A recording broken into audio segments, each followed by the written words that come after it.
Let's take a look now at one of the biggest business stories of the last few years, that being gender equality activists, both male and female, ramping up calls for full disclosure of gender pay gap.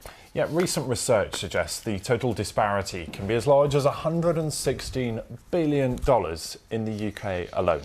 And yet, despite all the calls for change, the pay gap in the City of London's actually got a lot worse. It's widened from 17% in 2015 to 19% in 2017. Yeah, that compares to a gap of just 4.5% in Iceland. But there has been some progress. Female representation on the boards of top companies has improved.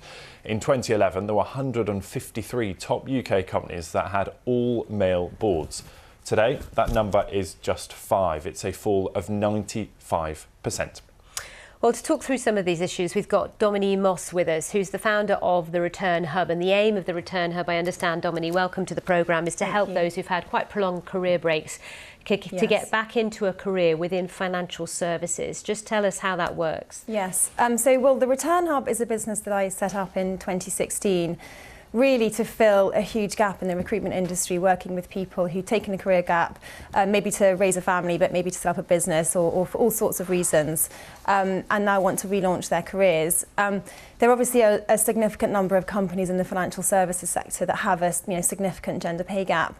And what we hear from them is that they've set targets to try and address that, and they have, but they say to us, we'd love to hire more women, there just aren't any out there.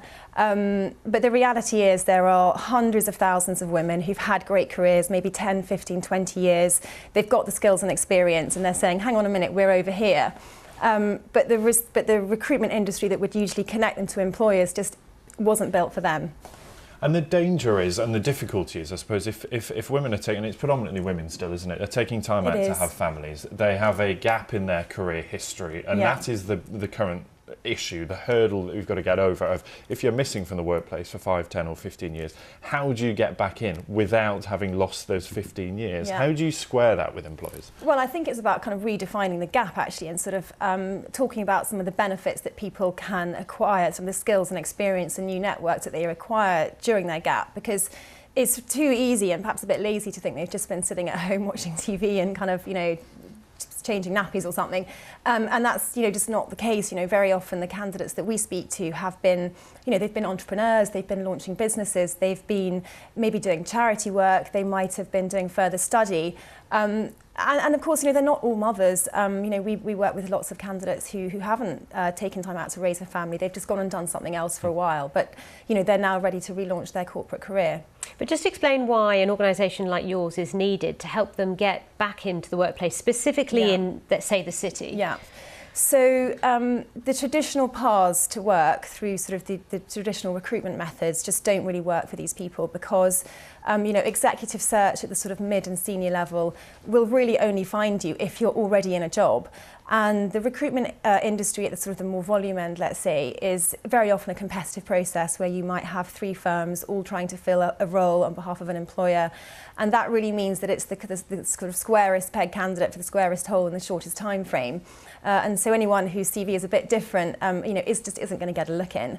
And then the jobs boards as well, we see even senior roles now advertised on jobs boards. They very often have an algorithm that matches the sort of hundreds of candidates that apply to the job description, and that will kick your CV out very often if you've got a gap on it or have a sort of slightly non-linear career path, let's say. And how much of the focus is on the employer being more receptive to looking for these candidates, but also on the candidate themselves? Because I bet it's pretty daunting going back to a workplace that you've not been involved in for a certain number of years. How much help can you give to candidates on that score? Yeah, so and I think one of the problems is that all of those things I've just talked about, the recruitment industry not really helping you, can make you think that it's you. It can make you think that it's the employers don't want you, but it's actually very often not the case. And what we do is we have lots of free resources on our website to help candidates, whether it's through CV writing, obviously really important to get that kind of up to scratch. Writing a LinkedIn profile, interview skills, all of this stuff that you can really, improve on or prepare for. All right, Domini, it's been good to chat to you, and thanks very much indeed. It's a fascinating area and an area that needs a lot of looking at in the city, of course. Domini there, thank you. On that problem of getting back into the workplace.